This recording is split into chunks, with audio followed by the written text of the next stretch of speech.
고위공직자범죄수사처가 내란 및 직권남용 혐의를 받는 윤석열 대통령 체포에 나섰고요. 현재 관저 앞에 모인 상황입니다.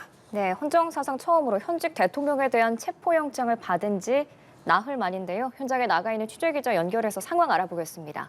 조성음 기자. 네, 고위공직자범죄수사처가 오늘 오전 일찍부터 윤석열 대통령에 대한 체포영장 집행에 나섰습니다. 지난달 31일 서울 서부지법에서 체포영장을 발부받은 지 나흘 만입니다. 공수처 수사관들은 윤 대통령 체포영장을 집행하기 위해 오전 6시 14분쯤 정부 과천청사에서 출발했는데요. 지금은 서울 한남동 대통령 관저 입구에서 도착해 대기 중입니다. 공수처는 공조수사본부를 꾸리고 있는 경찰의 지원을 받아 영장을 집행할 방침입니다.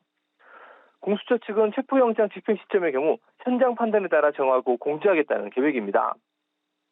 하지만 대통령 경호처의 반발이 있을 수 있는 상황인데요.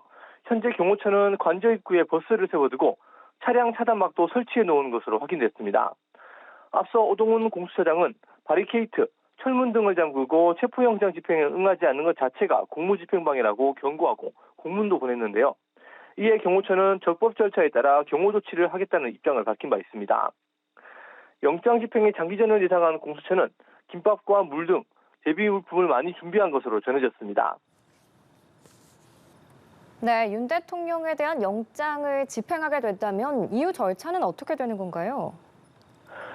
공수처는 윤 대통령 신병을 확보하면 정부 과천청사로 인치한 뒤 청사 5동 3층 공수처 영상녹화조사실에서 조사를 시작한다는 계획입니다.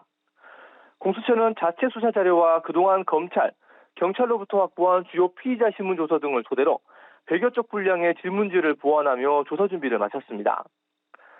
차정현 주임 부장검사 등 검사 2명이 조사를 담당할 것으로 보이는데 체포 시점부터 48시간 내에 구속영장 청구 여부를 결정할 계획입니다.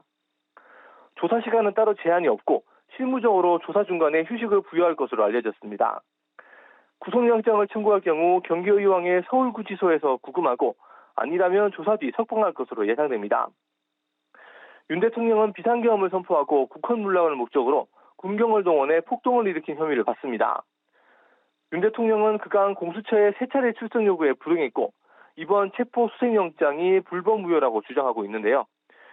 윤 대통령 측은 아직 변호사 선임계를 공수처에 제출하지 않은 상황입니다. 지금까지 공수처에서 전해드렸습니다.